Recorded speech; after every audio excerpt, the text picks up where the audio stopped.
I'm James Rosone. And I'm Miranda Watson. We're the husband and wife writing team that created the military thriller Monroe Doctrine series and the military sci-fi series The Rise of the Republic.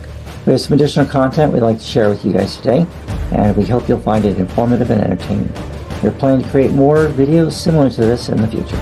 As always, please like, share, and subscribe. Now let's get started. Invasion. The Falling Empires series, Book 3. Written by James Rosone and Miranda Watson. Narrated by B.J. Harrison. Chapter 1. A Glimmer of Hope. January 17th, 2021. Pennsylvania. Raven Rock Facility. President Sachs noted how painfully quiet it was in the pitch-black tunnel under the Raven Rock facility. The temperature hovered in the low 60 degrees Fahrenheit, not quite cold enough to cause hypothermia, but not warm enough to keep the four of them from shivering in the dark. "Do you think they're going to find us?" asked Lieutenant Commander Bullard, breaking the silence. He still had the nuclear football handcuffed to his hand. However, its batteries had run out of juice several days ago. "They'll find us. We just need to keep the faith," replied Harrison, their lone surviving Secret Service agent. "It's only a matter of time until they locate the tunnel entrance and send someone in here." "How can you be so sure they'll ever find the tunnel?" asked the president, barely above a whisper. His mouth was so parched. He ached for a long drink of water and some food, maybe a nice, fat, juicy New York strip steak with a twice-baked potato. It had been almost a week since he'd had a real meal. "Between you and the football, Mr. President, they know where we are," Harrison explained. "They may not know if we're alive, but they know where we are. They'll do whatever they can to find us. Even if they think we're dead, they'll be searching for our remains." "What I wouldn't give for a glass of water right now," General Austin Peterson remarked, speaking more to himself than anyone else. With nothing else to do in the damp quietness of the tunnel, the president's mind drifted back again to how they had gotten into this situation in the first place. Sachs remembered the short-lived relief he'd felt when he'd sat on the tram and it had started moving toward the bunker complex at Raven Rock. The tram had nearly reached its destination when a thunderous explosion had rocked the earth around them. The tram had stopped abruptly, and they'd lurched forward from the inertia.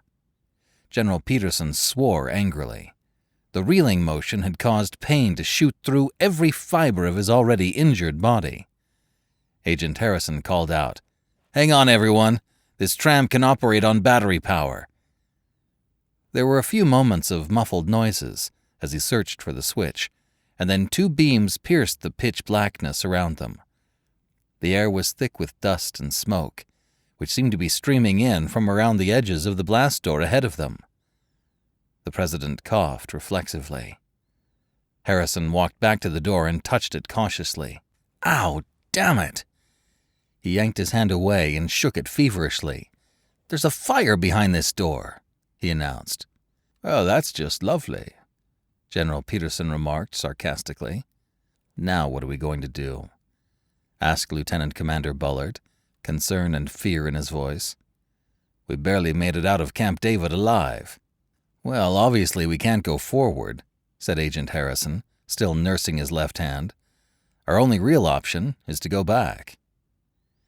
He sat back down in the tram, and they began their trek toward the violent death trap they'd just escaped. On the battery power, the tram traveled much slower, as if it knew they were marching solemnly to their demise.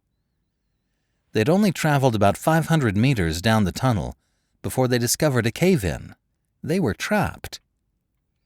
"The tunnel goes several hundred meters under the actual mountain," General Peterson explained. "If I had to guess, I'd say whoever attacked Raven Rock must have hit all four of the mountain's tunnel entrances to cause this kind of cave-in. They would have had to use tactical nukes or bunker-busting weapons. This shouldn't have happened." There was a moment of awkward silence as the reality of their situation hit them.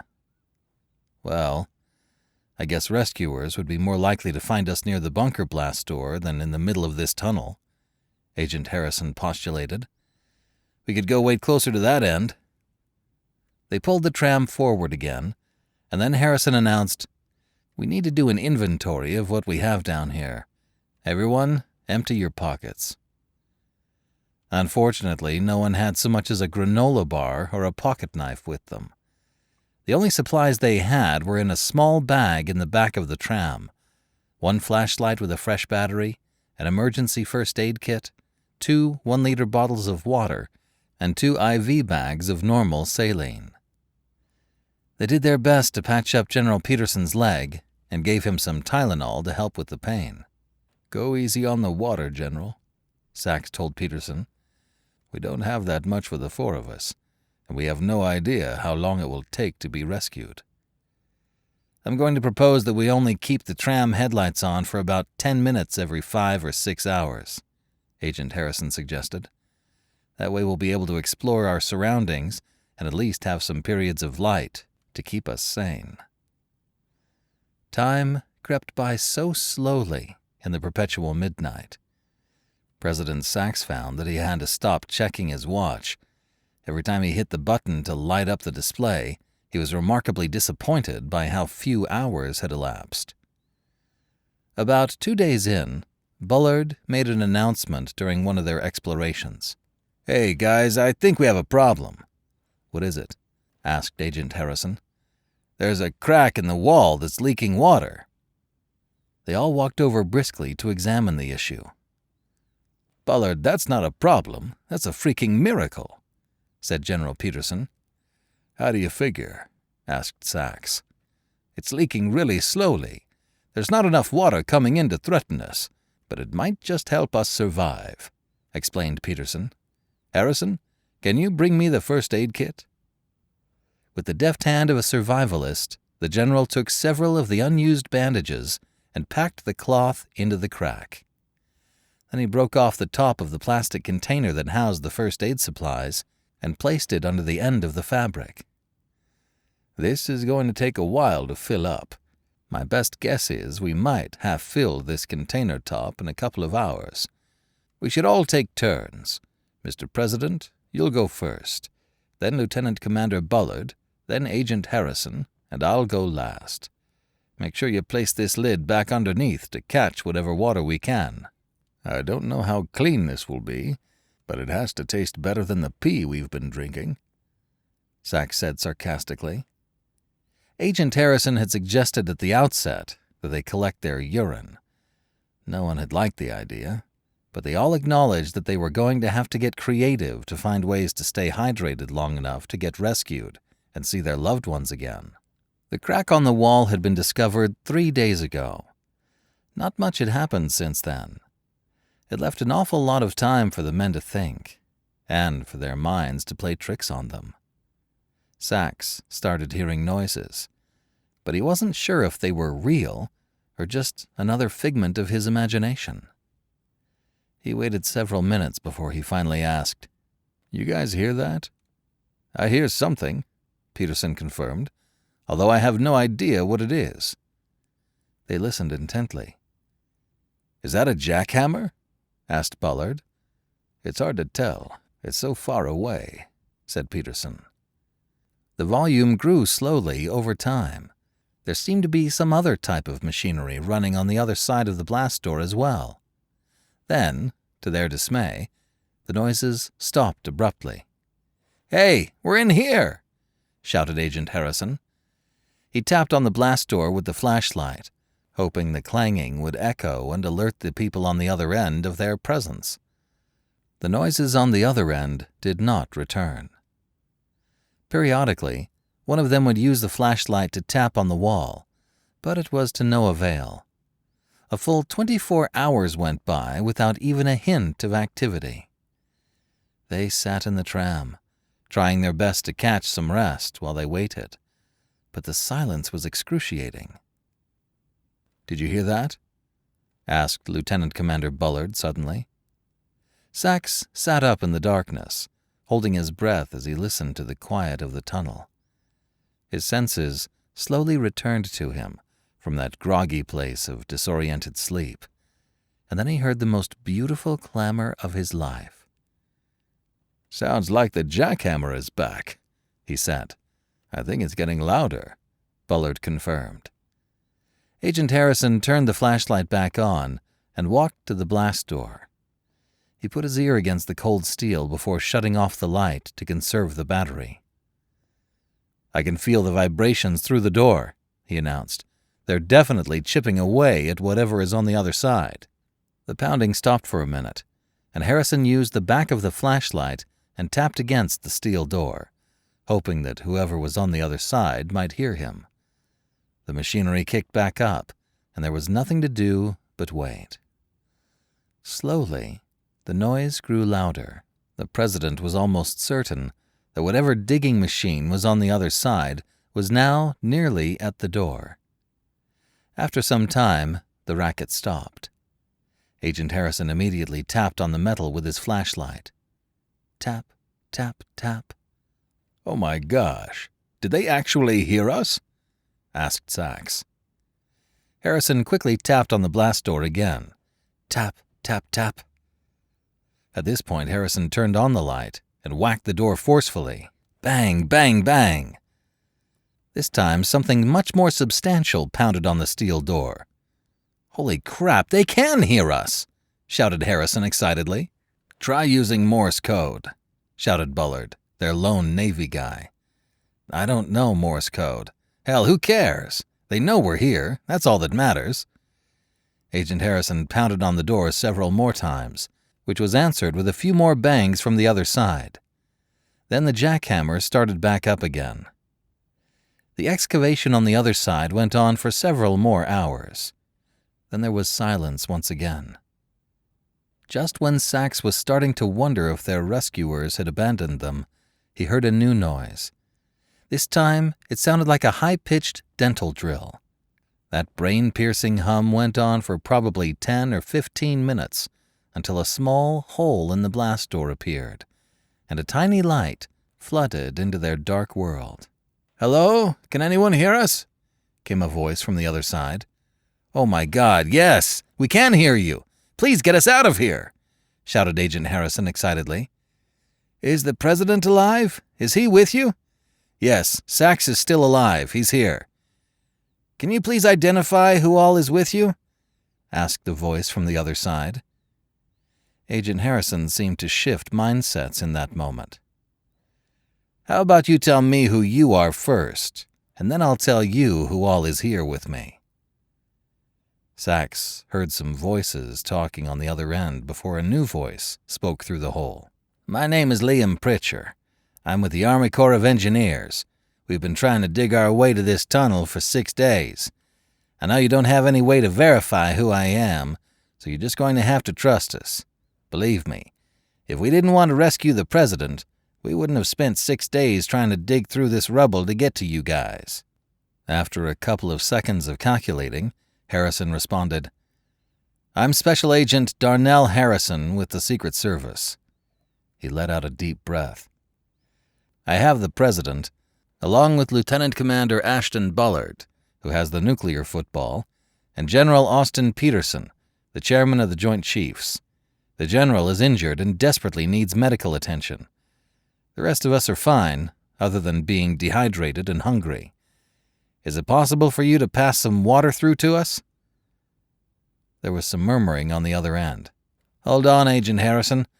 We're going to try and get a hose down there and see if we can run it through the hole. Once we get you guys hydrated, we'll bring in a plasma torch.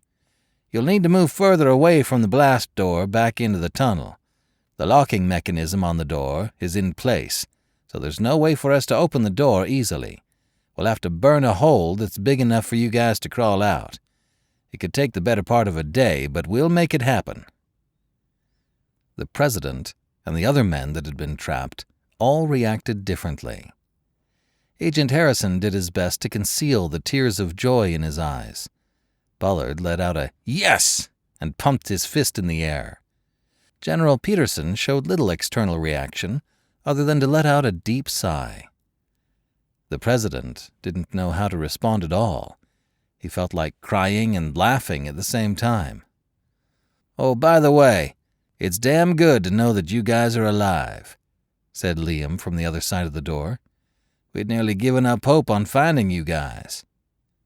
Sachs made his way over to the hole. "This is President Sachs. Who's in charge of the government right now, and how's the war going?" "Vice President Powers has taken over as the acting president until we could confirm you were either alive or dead. He's been running the country in your absence," Liam explained. "As to the war, well, let's work on getting you guys out of here first.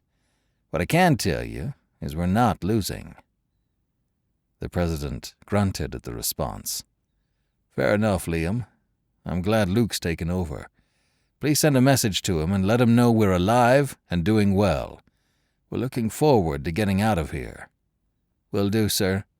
Now, if you'll excuse me, we're going to go find a hose so we can get you guys something to drink before we start using the torch to cut a hole in this door." President Sachs turned to the 3 men he'd been stuck in the tunnel with for the last 6 days.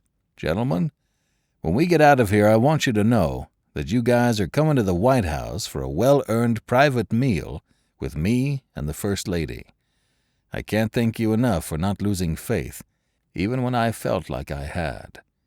You guys kept me alive, and you kept the spirit of America alive in each of us." He paused for a minute. Then, with renewed vigor, he added, "We're going to win this war, gentlemen. God have mercy on those bastards for what they've done to us, because I sure as hell won't." Washington, D.C., White House. An aide walked into the Oval Office just as Acting President Luke Powers was signing off on a few documents. The aide stopped in front of his desk, waiting for Powers to acknowledge her presence.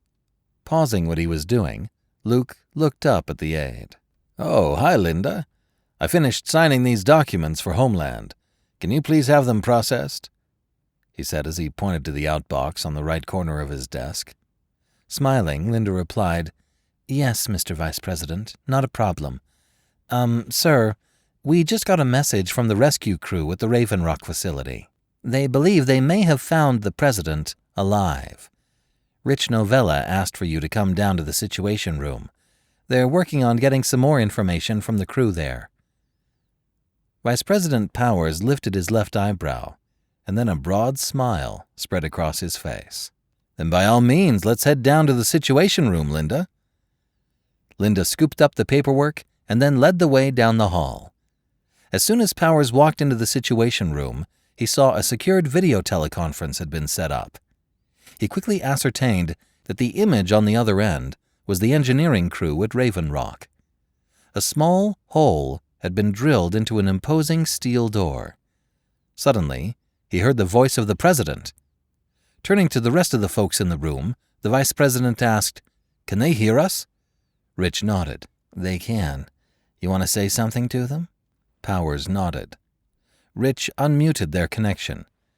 "Excuse me, gentlemen, this is Rich Novella, the President's Chief of Staff.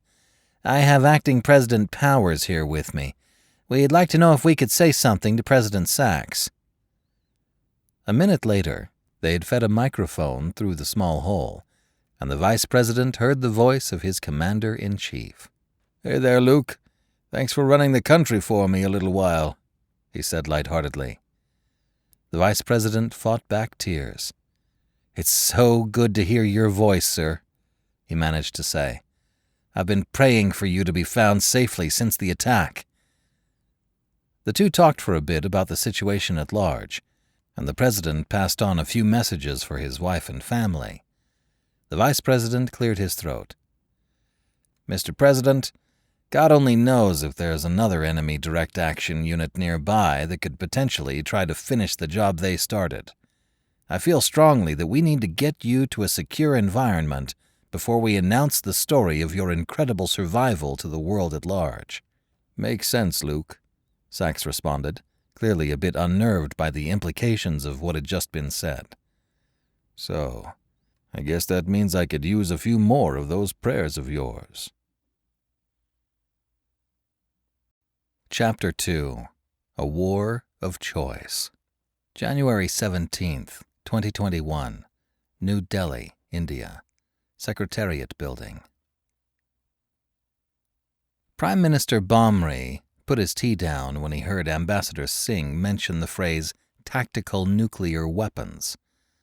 The more his most trusted ambassador explained, from his secured video teleconference connection in Washington, D.C., the more alarmed he became.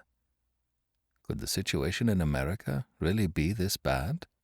The others present for this emergency meeting of the National Security Council also appeared to be as concerned as he was. Several of them exchanged nervous glances with the defense minister, trying to gauge her reaction to the news. When Singh had finished delivering the summary of his most recent conversation with the American Secretary of State, PM Bomri felt dumbfounded. "Surely they can't be serious," he remarked. Deputy National Security Advisor Kandare shook his head, and his lower lip pushed out in a pout. "You disagree, Kandare?" Bomri asked curiously. Lifting his chin, Kandare asserted, "The Americans would never use a nuclear weapon like this, even a tactical nuclear weapon. They just wouldn't. This is an intimidation tactic that they are hoping they won't have to back up with deeds." Prime Minister Bomri crossed his arms. "Still, it's pretty concerning that they would even make a threat like this, idle or not. Can you imagine if they followed through on it?" Several of the meeting's attendees nodded. "I think we should take this proposition seriously," said Dr. Harsh Gandhi, the head of the Research and Analysis Wing, India's external intelligence agency. "As far as I'm concerned, I think we should agree to the Americans' proposal." Several people in the room gasped in shock. The Minister of Defense just raised an eyebrow and smiled as she waited for her friend to explain his reasoning. "You can't be serious, Dr. Gandhi," Prime Minister Kandare remarked. "This could lead us to war, a war of choice, not necessity." Then he reached over and poured himself another cup of tea, dismissing the comment as impractical. Dr. Gandhi sighed, as if he were preparing himself to speak to a hysterical toddler.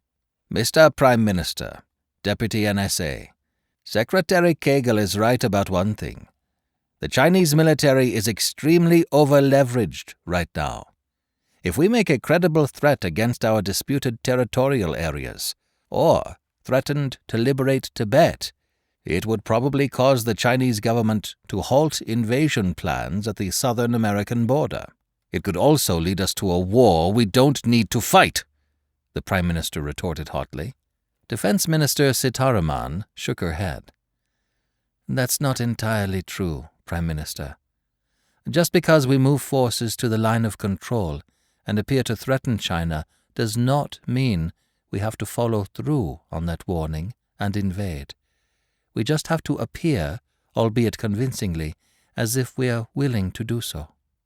Kandare shot her a nasty look, surprised that she'd side with the secretive Dr. Gandhi on this preposterous idea. "Let's not forget there is an economic component to this offer, Mr. Prime Minister," Ambassador Singh insisted. "If making it appear as if we are willing to attack China prevents them from invading the southern American border, it will have been worth it." "Ambassador Singh, Minister Sitaraman, is it true the Chinese H-20 stealth bomber is operational?" the Prime Minister asked. Dr. Gandhi interjected.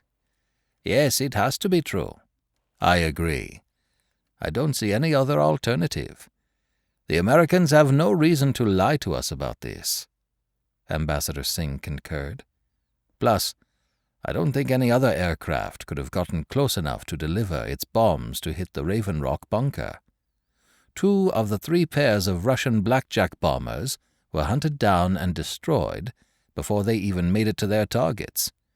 The H-20 is the only bomber that could have penetrated so deep into their airspace to carry out a raid like this.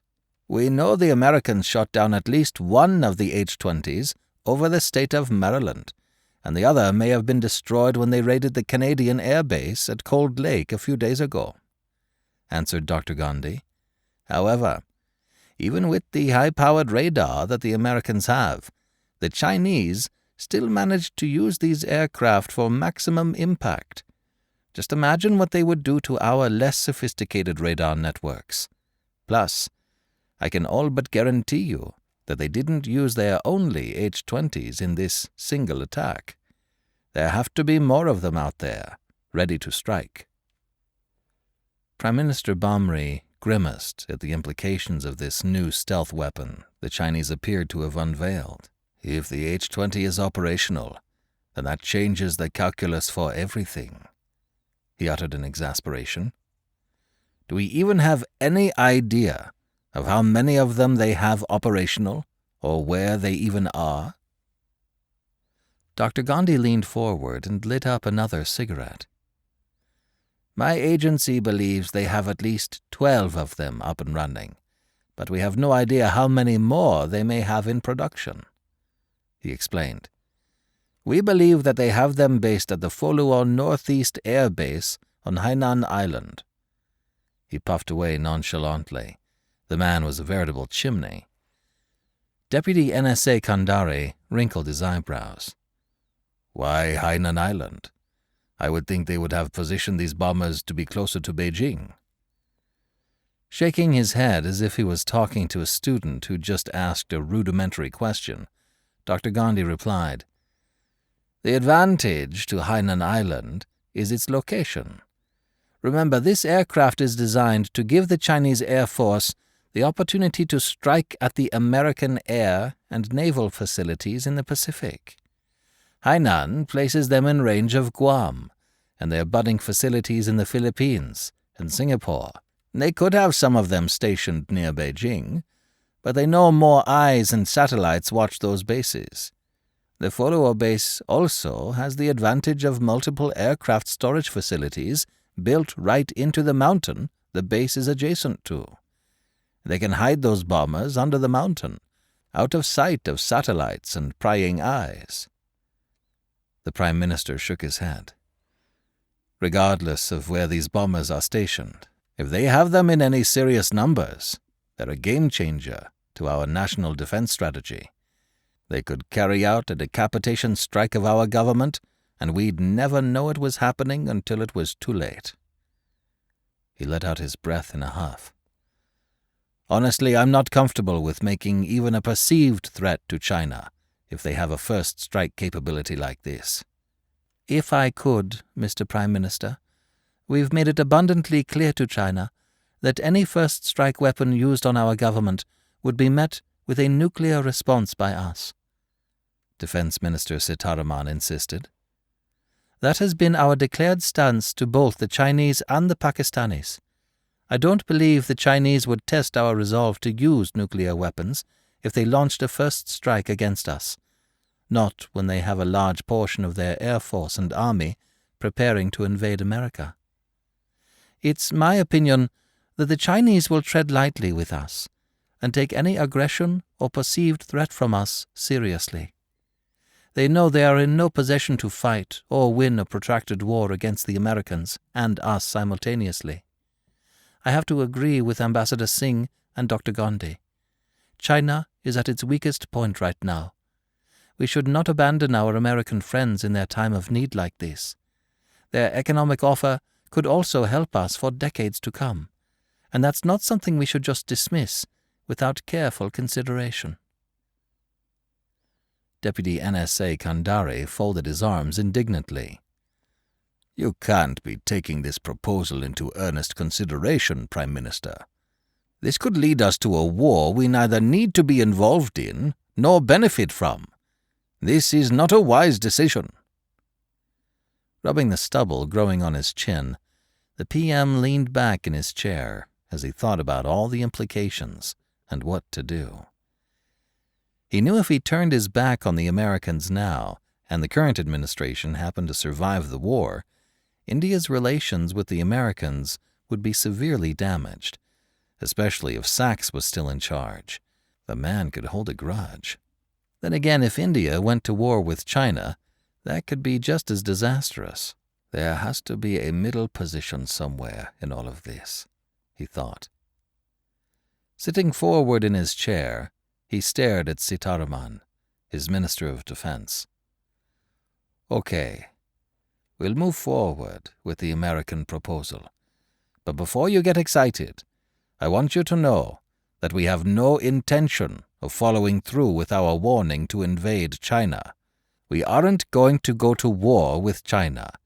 If they see through our threat, then so be it. Minister Sitaraman smiled as she shared a mischievous look with Dr. Gandhi. He just nodded but didn't say anything. Instead, he lit a third cigarette. Very well, Mr. Prime Minister. I'll do my best to make this look as real as possible, she said to his satisfaction. The others in the room didn't seem as sure, but they didn't say anything to contradict the Prime Minister's decision.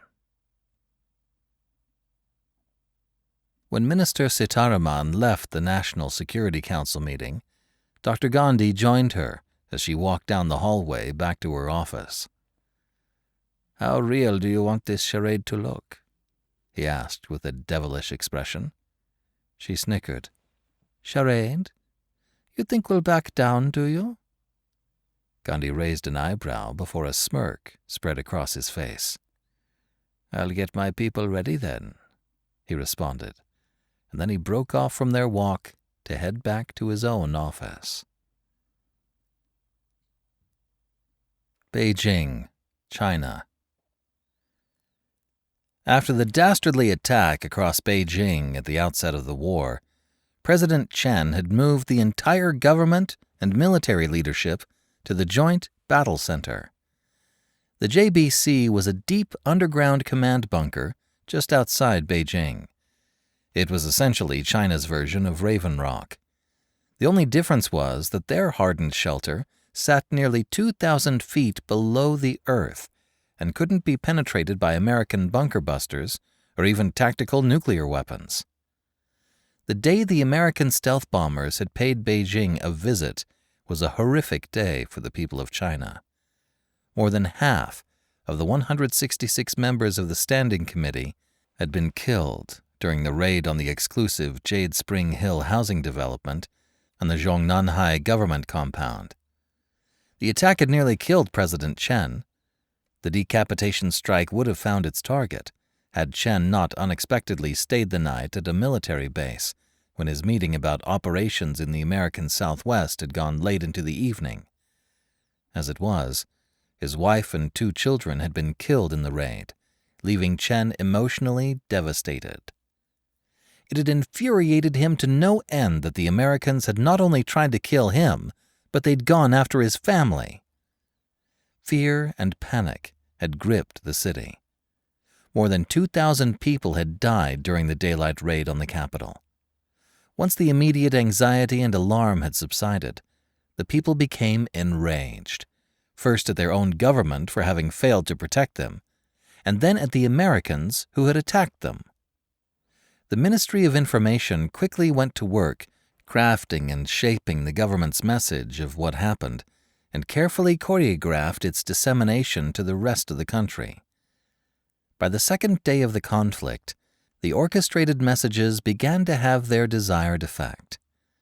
The people were clamoring for revenge and American blood. They were also completely oblivious to the fact that China had attacked America first as a part of the UN peacekeeping force, or that China had presumably killed the American president. 20 kilometers northwest of Beijing, Western Hills National Park, Central Military Commission Joint Battle Center. Turning to look at Foreign Minister Jiang, Chen asked, "What do you make of this threat from India?" Foreign Minister Jiang squirmed uncomfortably in his chair. I think it has the fingerprints of America written all over it. I'm not sure we should pay it much attention.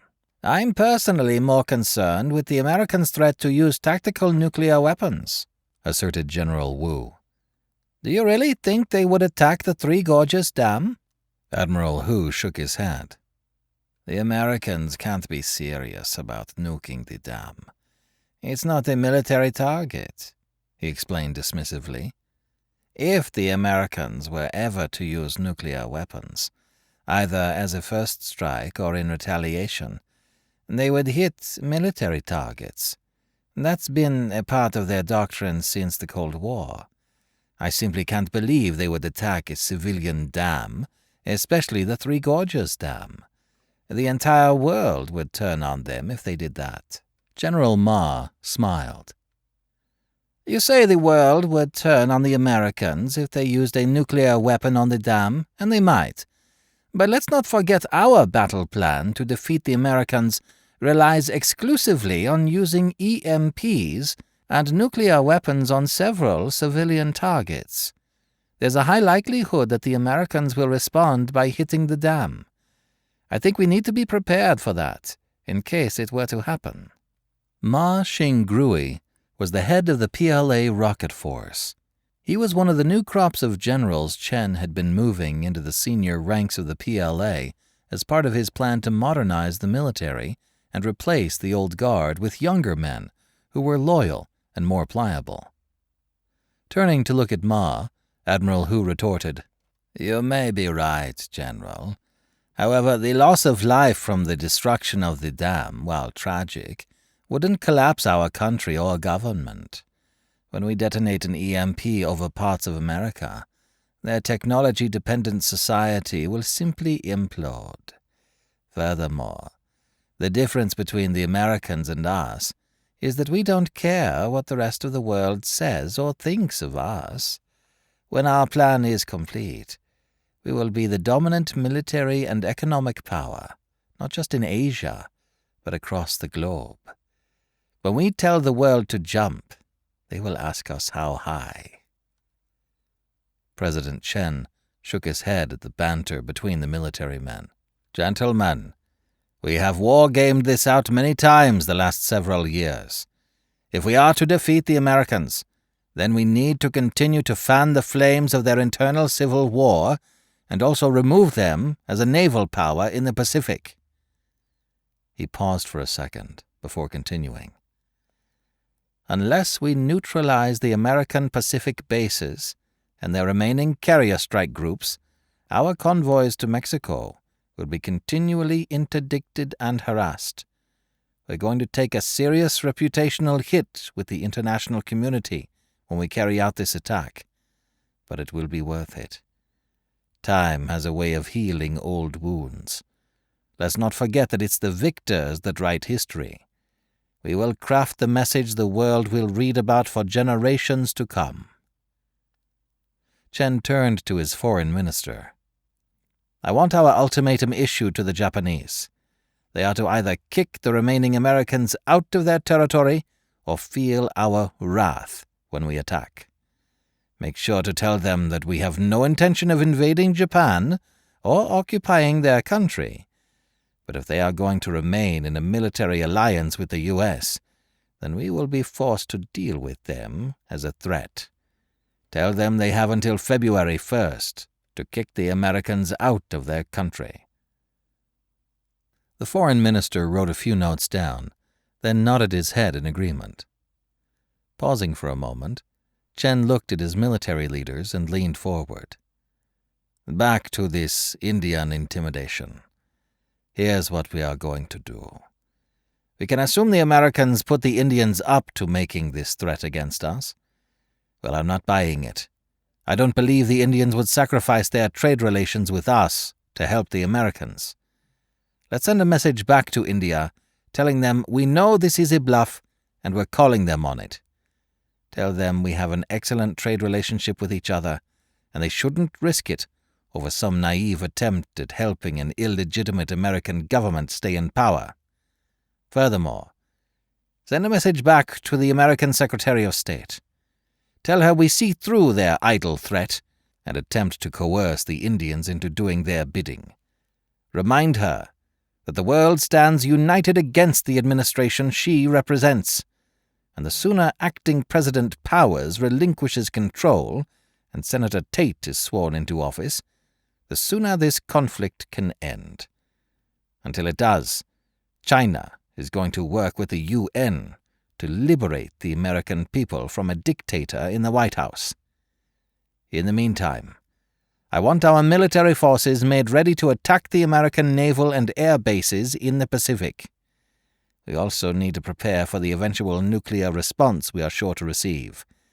Begin covertly moving as much of our nuclear assets to new bunkers as possible.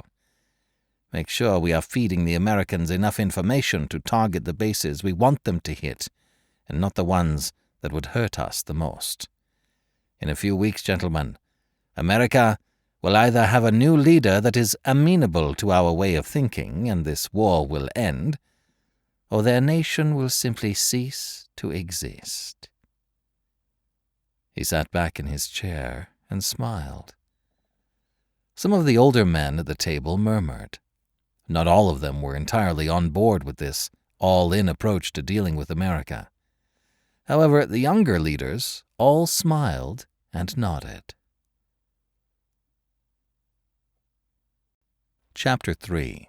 Suwannee Rifles. January 18th, 2021. Lincoln Tunnel, New Jersey. Master Sergeant Nick Waters nervously watched as two soldiers inserted the blasting caps into the blocks of C4 they had fastened to the top of the tunnel.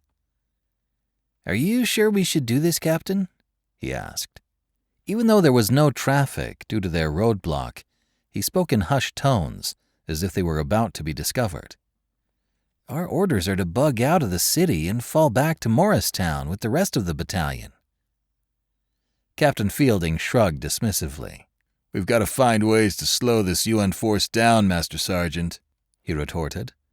"We don't have enough C4 to drop any of the bridges, but at least we have enough to flood this tunnel. Besides, have you seen how dilapidated this thing is? We'd be doing the city a service. When this war is over with, they'll get a new tunnel out of it." Fielding smirked. Master Sergeant Waters shook his head. He trudged back to the JLTV and got in. The guys were nearly done, and they'd be heading out there shortly. Moments later, the two soldiers and the captain piled into the vehicle. Waters shot them a look of disapproval. "So, you guys got everything ready? Can I get us out of here now?" he asked. Captain Fielding snickered at his less than enthusiastic response. "We sure are," he said with a warm smile. "Nothing like leaving a little Suwannee rifle surprise for those UN bastards." The others in the vehicle laughed as they drove out of the tunnel. They all understood the reference to the Army National Guard unit that had a track record in World War II for blowing things up behind enemy lines. The soldiers of Florida's 868th Engineer Company in the Army National Guard were about to make a devastating impact on the cities of New York and Union City, New Jersey. When the French 7th Armored Brigade had liberated Albany several days earlier, Governor Tim Schenck had returned to his office to begin work on getting things ready for President-elect Marshall Tate to be sworn into office as the 46th president. If they couldn't swear him in D.C., then they were determined to get him sworn in on the steps of City Hall in New York City for the world to see. Lieutenant General Ryan Jackman and the French contingent he was leading were a part of the lead element to secure New York City for this swearing-in ceremony. His column of Pana VBLs was making steady progress down I-95 toward what would become the new de facto capital of the United States. Jackman was riding in the lead VBL. He smiled with satisfaction when he spotted signs for New Rochelle. They were now less than an hour away from New York City Hall. General Jackman had already made contact with the New York City mayor, Mark Townsend, 2 nights ago. He seemed to be a remarkably compliant leader. Townsend had alerted Jackman to a Florida Army National Guard unit that had taken up residence in the city, but according to him, they were in the process of pulling out as Jackman's French unit traveled their way. The mayor actually seemed happy to speak with Jackman, But he did have one request. "Please try not to shoot up my city," he'd pleaded. "There's a lot of people living here." "We'll do our best," Jackman had promised, "but it will largely depend on whether we meet any resistance on our way into the city." Looking out the windows of his light armored vehicle, Jackman saw a few tanks and armored personnel carriers turn off to head toward the Van Cordland Park. The French were going to set up a small fire base at the park and make it their base of operations, while the rest of their force continued to filter down into the city. 2 battalions of New York Civil Defense Force units were slated to join a battalion of French armor down the Palisade Interstate Parkway on the New Jersey side of the border. Their orders were to secure the New Jersey sides of the bridges that connected New York and New Jersey, so the UN peacekeeping force could advance unencumbered deeper into the state once they were ready. As Jackman's caravan snaked through the city, one thing was very evident. A lot of people had left the metropolis. The city would typically be thriving with activity right now. However, at nearly 11 a.m., the sidewalks were all but vacant. It was eerie how empty the city was. Jackman's comrade, Major Gérard Lecointre, turned to him. "This place looks like a ghost town," he remarked. "Yeah, it's usually hopping. Maybe people are just scared, or unsure of what's going on, so they're all indoors," Jackman countered. Major Lecointre just shrugged. He continued to follow the GPS course without further comment. From Jackman's point of view, Lecointre had a pretty easy duty assignment. His main job was to act as the liaison between General de Brigade Joffre and the American Civil Defense Force commander. Ring, ring. Jackman was startled at the sound of his cell phone. He reached down and pulled it out of the pouch on his body armor. "The mayor's office," he thought with a smile when he saw the number. "This is Lieutenant General Jackman," he said. He loved the sound of his own introduction. Never in a million years had he thought he'd make general. When he graduated ROTC in 1994, he'd done his obligatory 4-year commitment on active duty. Then he'd gotten out of the military and taken a job on Wall Street for his dad's firm, and decided to continue his military service by joining the New York Army National Guard. He hadn't realized how much his father's connections with political heavyweights in New York would help him to advance his way through the ranks of the National Guard. In no time at all, he'd gone from being a battalion commander in the National Guard to one of the senior leaders of the military resistance. "General Jackman, I have some bad news for you," said Mayor Townsend. "Oh?" "The Lincoln Tunnel was just hit with explosives. It's completely flooded out and unusable." Jackman grimaced. Losing the tunnel would honestly do more to hurt the city than hurt his force or slow him down.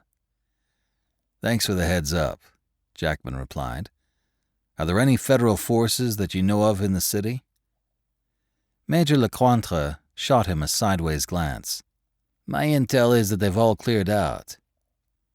Jackman smiled and shook his head sideways, letting Lecointre know there shouldn't be any problems. "Excellent. We're probably 15 minutes from your location. I'll see you shortly," Jackman said. Then he disconnected the call.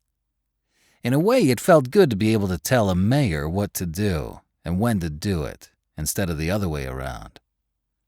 "I suppose that's the benefit of having an army at your back," he thought. Jackman held back a snicker. In what seemed like no time at all, they turned off FDR Drive and found themselves right in front of City Hall, among a throng of people waving UN, French, and American flags. "Now this is what I'm talking about," said Lecointre, excitement in his voice. He steered them toward a couple of police officers, who guided them to their parking space. Steadily, the rest of their column of 20 or so vehicles arrived. Crowds of people moved in on the soldiers, waving flags and cheering. Getting out of the vehicle, General Jackman saw the mayor standing not too far away with the police commissioner by his side. Both men were smiling and genuinely appeared to be happy to see him. As he walked up to them, Jackman extended his hand. "It's good to see you, Mayor Townsend, Commissioner." Townsend clasped Jackman's hand with both of his. "It's good to see you as well, Ryan. Sorry, I mean Lieutenant General Jackman." The mayor and Jackman's father were good friends. Jackman had met the man a handful of times, but he didn't have the same relationship with him that his father had. "Seems like he might be trying to suck up now that I'm in with the new administration," Jackman thought. He smiled, but also kept his wits about him to evaluate the mayor's true motives. He waved his hand around. "This is really great, Mr. Mayor. I hope it wasn't too much trouble for you to organize. I know the French and our other militiamen are loving it." Townsend shook his head. "No, it was no trouble at all for the men who liberated us," said the mayor jovially. "Many people here are very glad to see you guys." Jackman leaned in. "Can we go to your office and talk?" he asked in a quieter tone. "We have a lot to discuss. We need to get things ready for the president's swearing in." Townsend nodded. Steadily, they made their way through the cheering crowds of well-wishers and into the main building. They took the elevator up to the mayor's office and then made their way into his conference room. A handful of police captains were there, along with some of the political staffers that worked for the mayor. Once the obligatory greetings were complete, Jackman got down to business. "A man by the name of John Barry is going to be coming down from the governor's office in a couple of hours. He's traveling with 2 people from Tate's security team. They'll want to speak with you guys about the security situation for the swearing in, along with other logistics. However, what I'd like to talk about right now is something a bit more pressing." The others in the room nodded. Several of them had their pens ready. "General Guy Mackenzie, the head of the UN force, and Admiral Hill, our soon-to-be Secretary of Defense, have specifically asked me to speak with you about growing the size of the New York militia force. The situation is critical, and they want your help with raising 20,000 volunteers.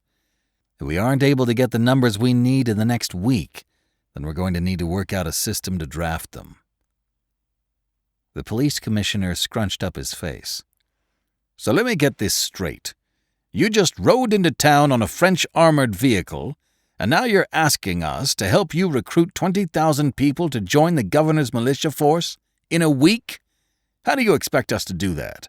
"Commissioner, I know this is a big ask, but it needs to be done. We're in the fight of our lives right now. We have a president who's refused to leave office. The world has come together to help us remove him so our duly elected leader can take charge of the country. We, as New Yorkers, must do our part, too." Jackman leaned forward. "What I'd like you to do is use the emergency alert system and send a message to everyone's phone. Ask those who are physically able to please come down to Yankee Stadium tomorrow and the following day to volunteer to join the CDF." Mayor Townsend cleared his throat. "We'll send the message out, General," he responded.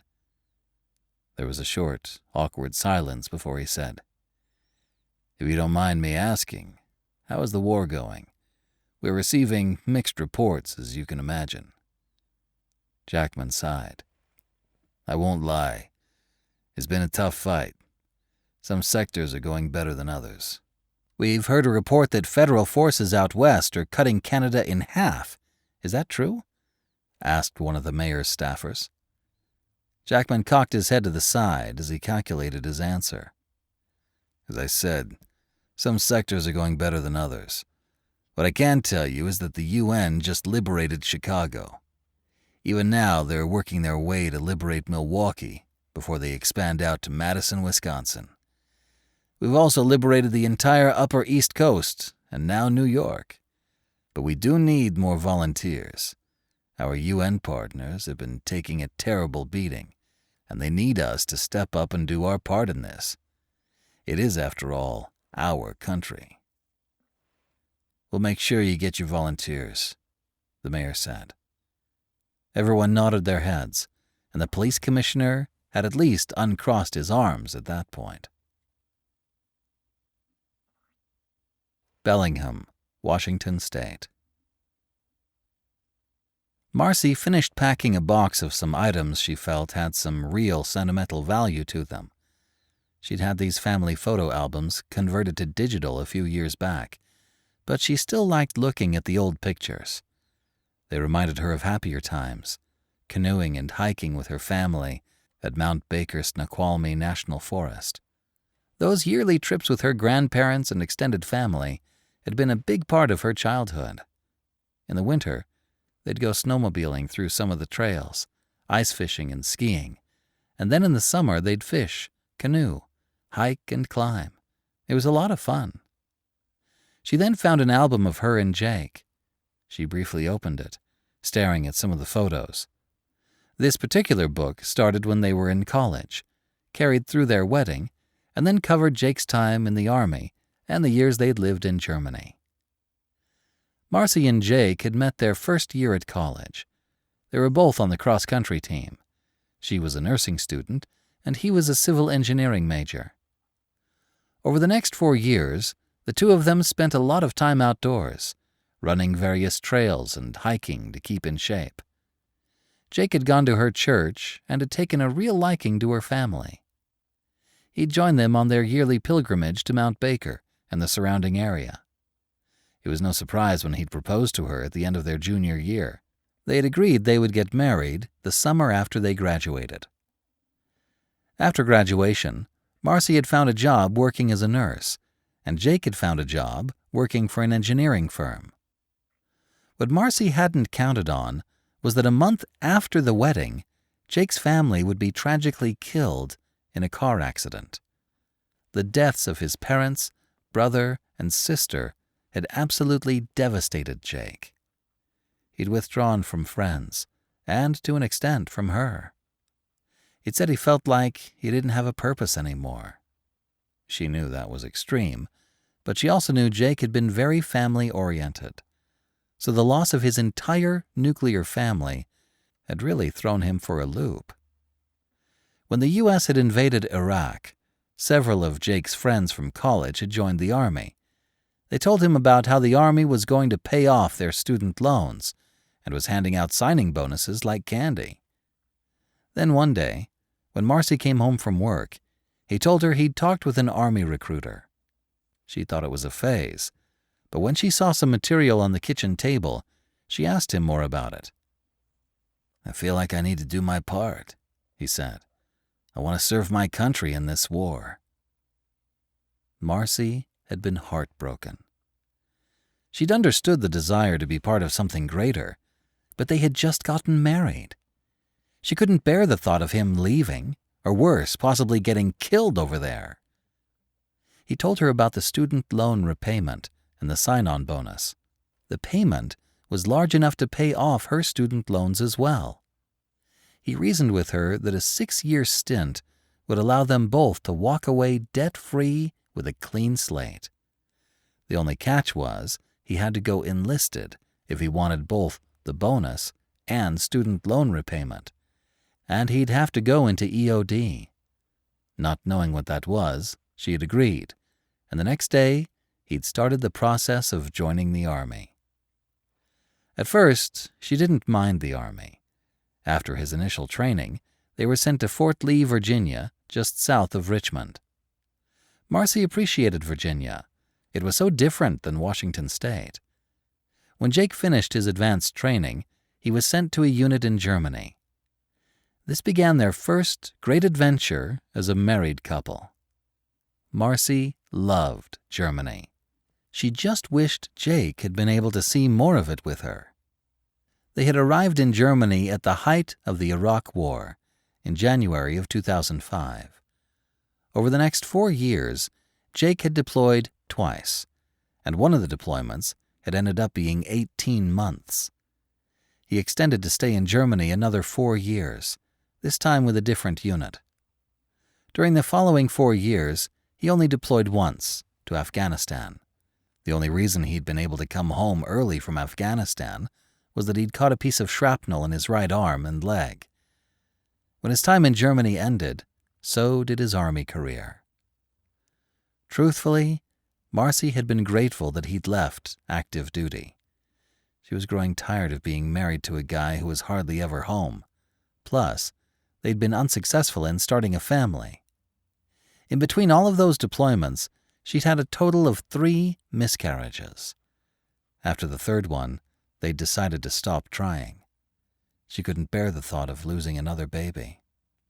Maybe they could adopt later. Returning to Washington State after the roller coaster they'd been on had been good for her. "Hey, Marcy, do you have any more boxes for me to carry?" asked Jake, breaking into her trip down memory lane. Placing the album back in the box, Marcy called out, "Yeah, I have a few boxes with our albums. I'd really like to take them if we can." Jake walked into the room, a bit sweaty from all the manual labor, and made his way over to her. He grabbed the first box and lifted it. "I'll come back for the other one in a minute," he said. "Why don't you take a second to do a final walkthrough? We can always come back for one more trip, but I'd like to get this place locked up by nightfall." "Will do." She made a quick trip through each of the rooms, looking for anything she thought they would definitely need versus what they could leave behind. She hoped it would all still be there once the dust settled from this new war. New war, she thought. She realized how strange the words sounded in her mind. Not seeing anything of importance that she absolutely must have, she grabbed the last box of albums and headed outside. Jake was making some room inside the cab for her. The bed of the truck was already full. "Anything else, or do you think we're good?" Jake asked. "Yeah, we're good. You want me to help you with the windows?" Marcy offered. "Sure. I'll just need your help in holding up one side of the board while I drill the other side in place." The next 3 hours went by quickly. Jake covered all the windows with half-inch thick pieces of plywood and drilled them into the windowsill. He made sure they were snug, so you'd need more than a crowbar to rip them open. When he moved to the front and back door, he did the same thing. Next, he placed several boards across the garage door, sealing it up as well. "I don't think the neighbors are going to like this one bit if you ask me," Marcy commented when they were done. The place looked like the city had condemned it. Jake shrugged his shoulders and started to head towards the truck. He started to look over his shoulder as he replied, "Screw 'em. Half of the people in our neighborhood are welcoming the UN like liberators." Marcy sighed. It was no secret he'd been angered by the cheering and support for the Canadian and Chinese soldiers passing through their city, and she didn't disagree with him. However, his job at the city still seemed safe, and she hoped he wouldn't spout off to the wrong person and put them in harm's way. Just as Jake was about to hop into his truck, one of their neighbors, Garrett, walked over. "Hey, Jake, I saw you boarding the place up. What gives? Something I should know about?" Garrett fit all the stereotypes of a granola liberal yogi, even down to the man bun. He and his wife owned 5 or 6 yoga studios throughout the county. He was a nice enough guy as long as the conversation stayed away from religion, politics, and guns. Marcy held her breath. "Hi, Garrett. I'm actually glad you stopped by," Jake said in a friendly tone. He motioned for him to come closer. When Garrett reached his open door, Jake replied in a hushed tone. "Garrett, you know I work for the county, right?" he asked. Garrett nodded. He had a look of concern on his face, but he didn't say anything. "Yesterday, we had some soldiers from the UN come to our office. They told us employees that we should take some precautions to keep ourselves safe. They said they had heard some reports that some local militia members might try to harm, or worse, kill people they viewed as collaborators with the UN." Garrett looked shocked, then angry. "I can't believe those right-wingers would harm folks like you. I mean, you're just doing your job for the county." Grimacing as he nodded, Jake put his hand on Garrett's shoulder as he added, "I know. It's terrible. I'm just a city engineer, but I have Marcy to think about. One of the Canadian soldiers told me they're setting up a safe place for some of us to stay with our families if we believe we might be in danger, so I'm taking them up on their offer." Garrett looked surprised, then pleased. "Wow, that's great that they're going to help you guys out and keep you safe from those crazy Sax supporters. I swear, those people are going to cause problems, Jake. So how long do you think you'll be gone?" I don't know, Garrett. They just told us to pack up some valuables and head to their location. I hope you don't mind me not telling you where we're going. They said it needs to stay a secret for security purposes.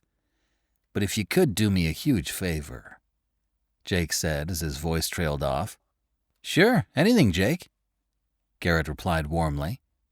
He appeared to have a new sense of respect for his neighbor, now that he was being protected by the UN. "If you can help look out for the place, I'd greatly appreciate it. I know I'll be able to focus on my duties with the UN a lot easier if I know some of our supporters are looking after our house. I mean, it's boarded up and all, but if you see anything odd, you can call me at work.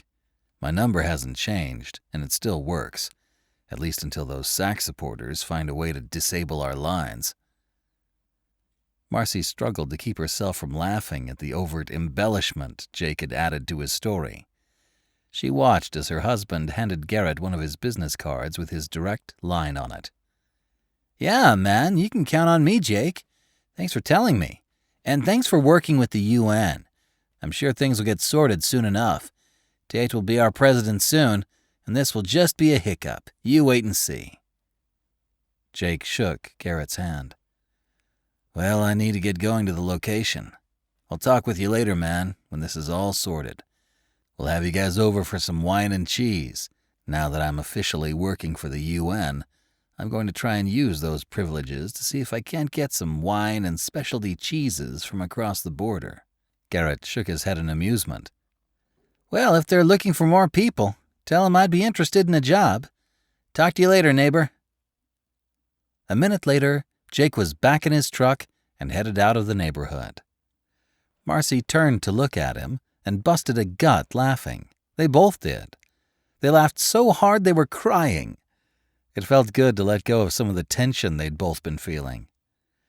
Marcy knew that Jake was doing something to help his old National Guard unit in their efforts to disrupt the UN, but she figured that the less she knew, the better.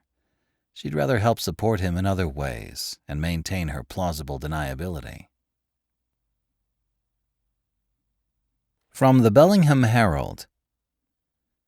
City officials have warned that the United Nations still has not found the source of the IED attacks that have been cropping up across the county. In total, 6 bombs have now exploded, killing more than 30 UN soldiers and wounding close to twice that many. Although the attacks seem to be directed at the peacekeeping force, citizens should reduce travel to only that which is absolutely necessary. If you see any suspicious activities, especially along roadways, please contact your local law enforcement immediately. Bethesda, Maryland. Walter Reed National Military Medical Center.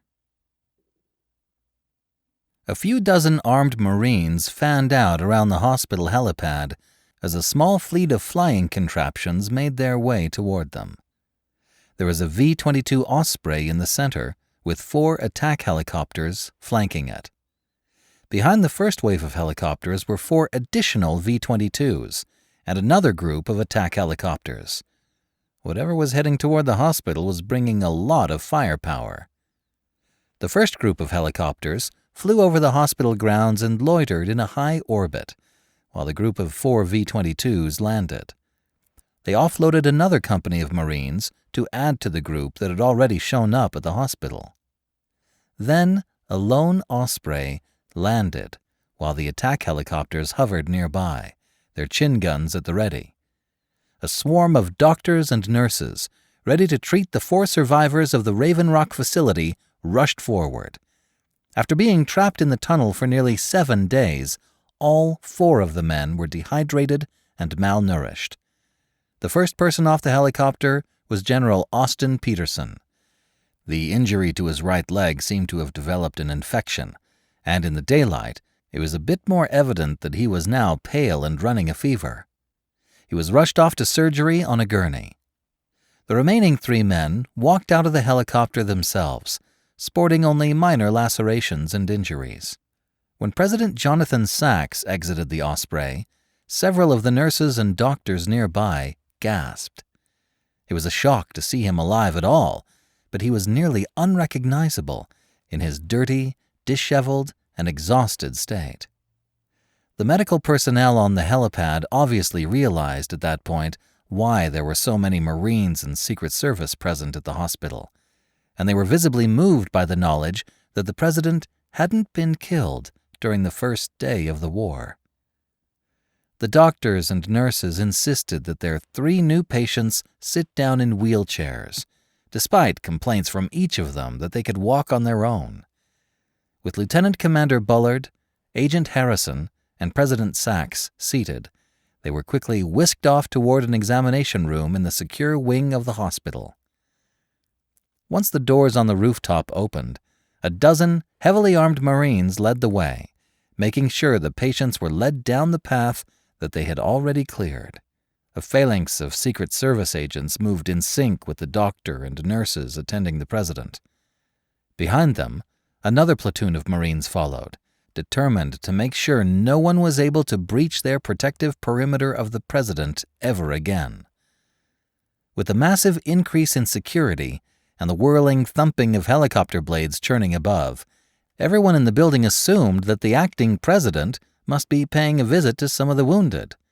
However, as people spotted Jonathan Sachs, the man they all believed had been assassinated, the rumor mill spread like wildfire. From Reuters Online.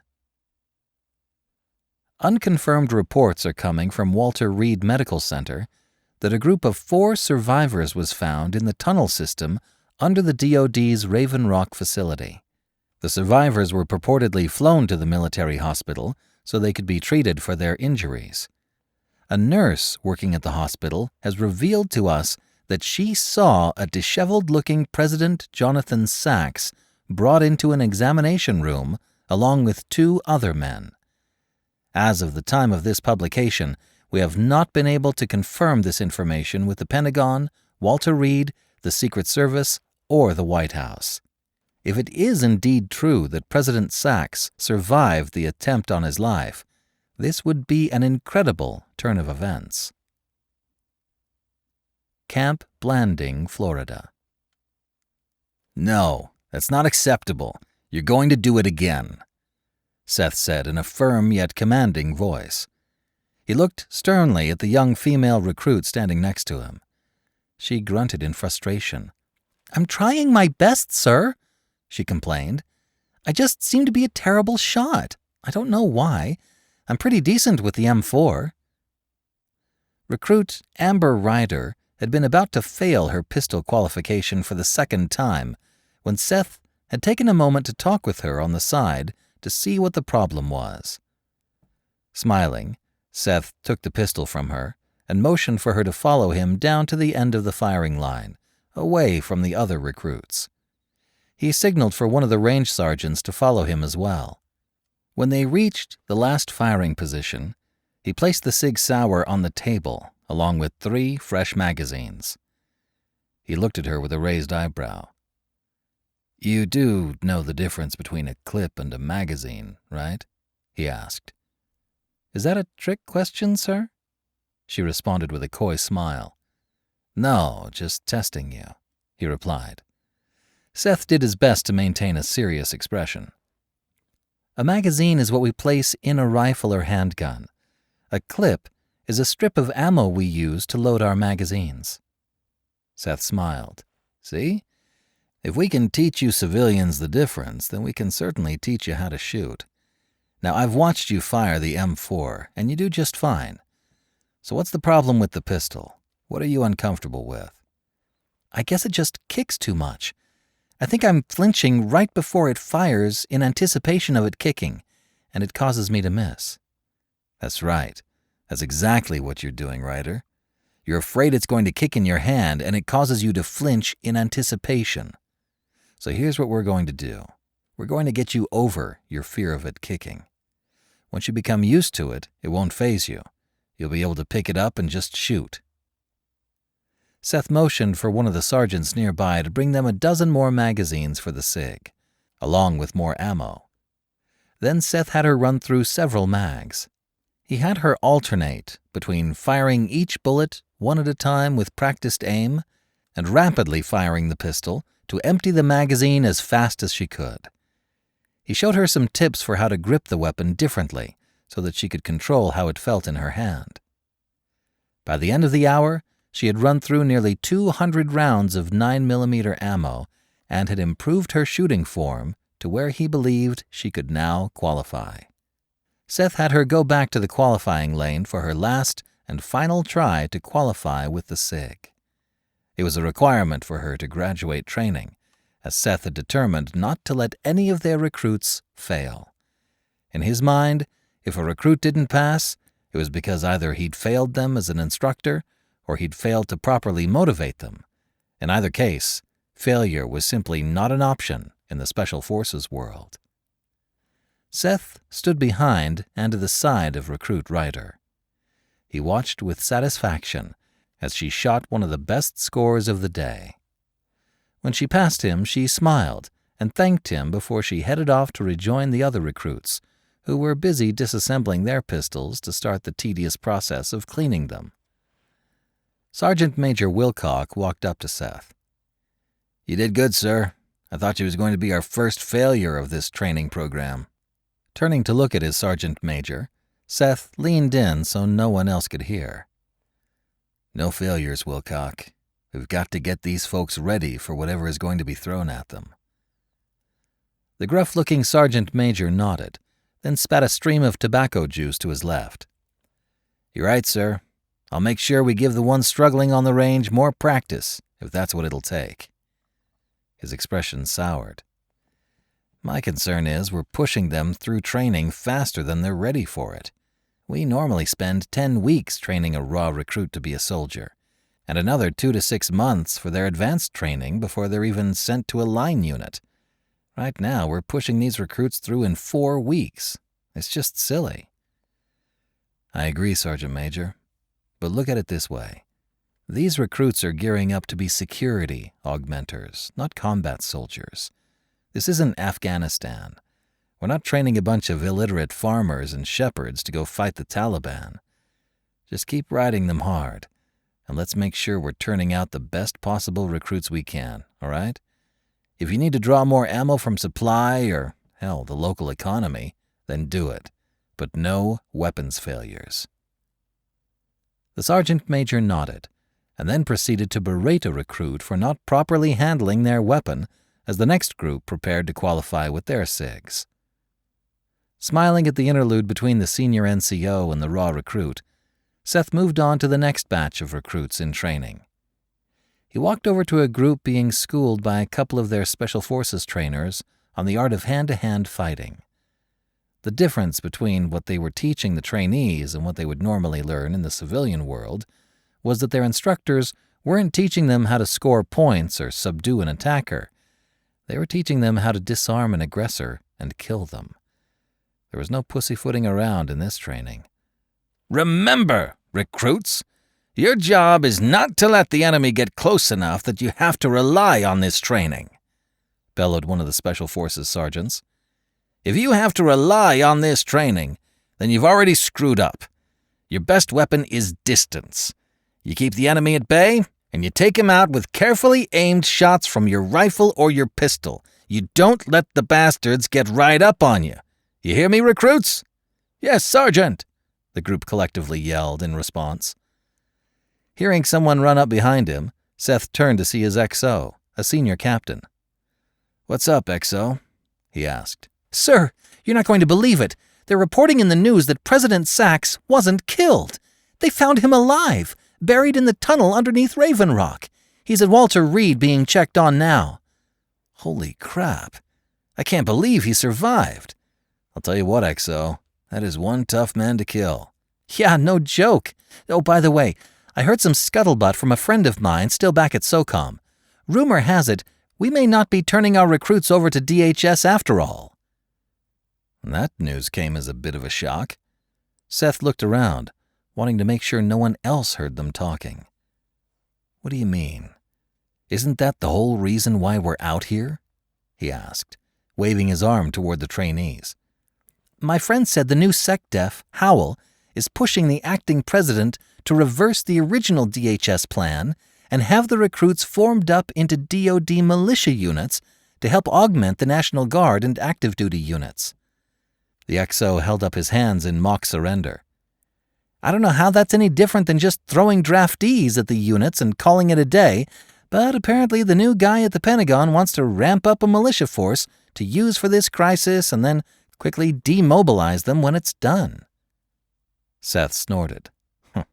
Sounds like another politician who hasn't served in the military coming up with some harebrained idea, he retorted.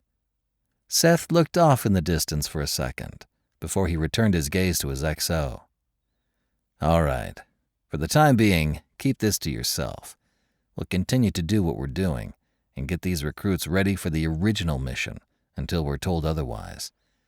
I'd think if this idea had any merits, our FBI instructors would have heard about it as well, but they haven't said anything to us.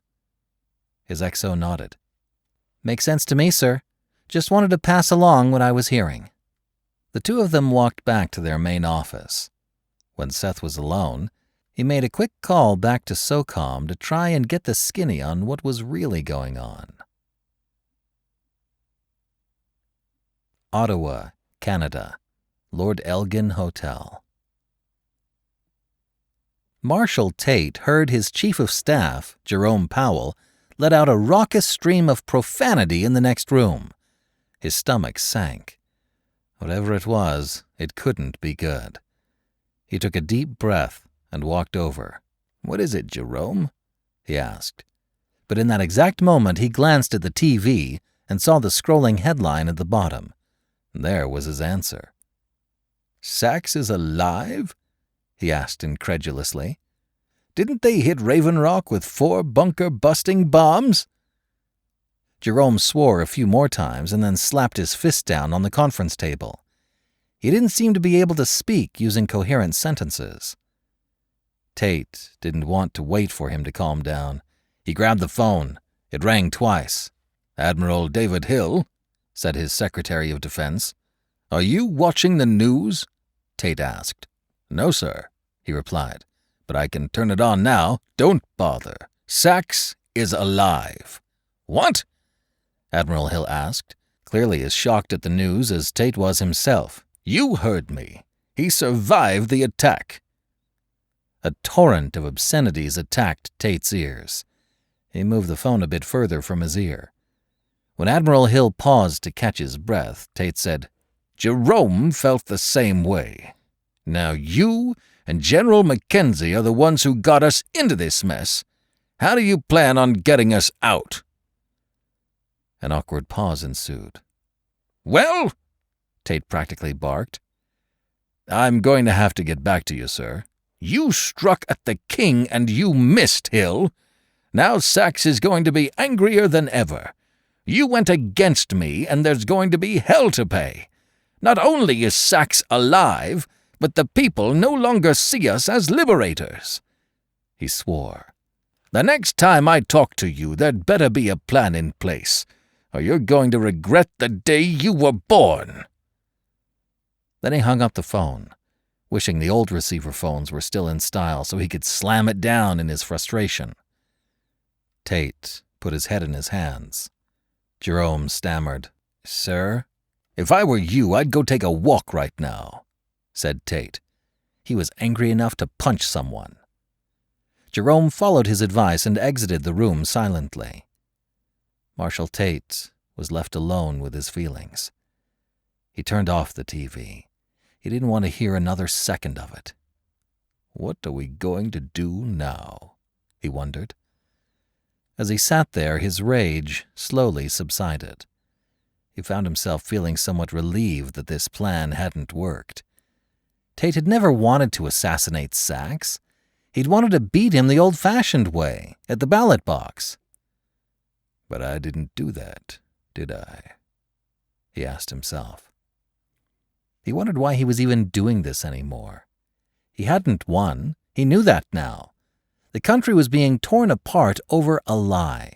His country. The one he'd hoped to lead into a new era of freedom and prosperity. Tate tried to run all the angles, but the more he tried to calculate, the more he realized there was no way out for him. If he tried to back down now, the powers that had propped him up would destroy him and his family in a way that would make him wish he was dead. He looked over at the bottle of Ambien he'd been using to help him sleep at night. Maybe I should just take care of it myself, he thought. But Tate knew he didn't have the courage to end it all. For better or worse, he was stuck now. He was a pawn in someone else's scheme. A scheme that was not going very well.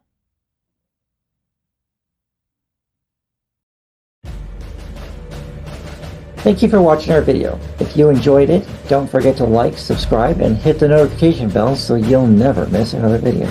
In the meantime, we have plenty of reading material to keep you busy. You can find it all on our website, frontlinepublishinginc.com.